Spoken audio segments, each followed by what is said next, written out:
Hello বন্ধুরা, তুকারাম মুন্ডে যে একজন আইএএস অফিসার ফুড ডিপার্টমেন্টে, মানে বড় বড় হোটেল, তারপরে বড় বড় রেস্তোরাঁগুলোতে মানে রেড করছে, মানে রেড করে সেগুলো সিল করে দিচ্ছে, যেগুলো নোংরামি দেখছে, মানে নোংরা, তারপরে নানা রকম মানে বাসি মানে এক্সপায়ার ডেট হয়ে গেছে সেগুলোকে মানে চালাচ্ছে। তারপরে চিজ মানে পাউরুটি, নানা রকম মাংস, পচা মাংস, এগুলো হচ্ছে মানে দিয়ে গ্রাহকদের দিত, সেগুলো সিল করেছে। রিলায়েন্সের হচ্ছে মানে যেগুলো হচ্ছে শপিং মল, সেটাকে সিল করেছে।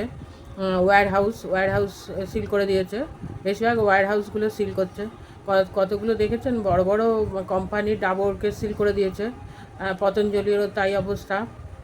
কত বড় বড় মানে এতে ওয়্যার হাউস থেকে মানে যেগুলো হচ্ছে এক্সপায়ার ডেট হয়ে যায় সেগুলোকে আবার তুলে দিয়ে একটা স্টিকারের মতন পাতলা আছে, সেটা আবার লেবেলে মেরে দেয়।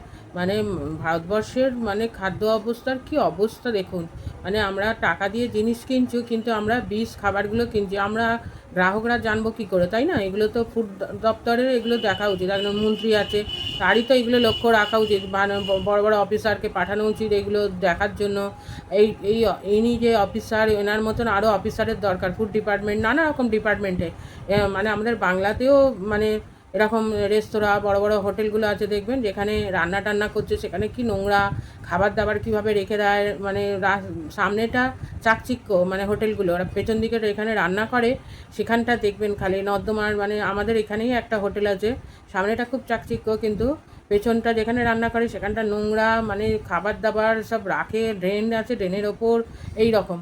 না, আমাদেরও দেখার বিষয়বস্তু আছে। আমরা যে রাস্তার খাবার কিনে খাই, সেগুলো দেখবেন কড়া কালো, দুমড়োনো মুচড়োনো, সেই কড়াই রান্না করছে, আমরা তাই দিচ্ছে, খেয়ে নিচ্ছি। এগুলো হচ্ছে আমরাও যদি মানে এগুলোকে প্রতিবাদ করি, তবে এরাও সাবধান হবে। এরাও মানে রাস্তার যারা ফুটপাতে আছে তারাও মানে পরিষ্কার পরিচ্ছন্নভাবে বিক্রি করবে, তাই না? বড় রেস্তোরাঁ বলুন আর রাস্তার যারা দোকানদার, পরিষ্কার পরিচ্ছন্নভাবে বিক্রি করলে মানে কোনো কিছু অসুবিধা নেই। আর বাসি খাবার, এ খাবার দেবেই বা কেন? আমরা তো আর কম দামে খাবার খাচ্ছি না, দামটা তো পুরো দাম দিয়েই আমরা সব কিছু কিনছি।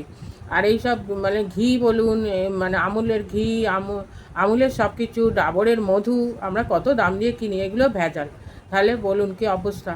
মানে এটা হচ্ছে খাদ্য দপ্তরের অনেক দিন আগে থাকতে এগুলো আরও মানে সব রাজ্যেই করা উচিত, খালি মহারাষ্ট্র আর না, মানে কী বলে সাউথের না, আমাদের রাজ্যেও করা উচিত, সব রাজ্যেই করা উচিত এগুলো। আর এরকম আইএএস অফিসার একজন থাকা উচিত, মানে একদম সৎ সৎ একজন অফিসার থাকা, সব ডিপার্টমেন্টেই থাকা উচিত আমার মতে।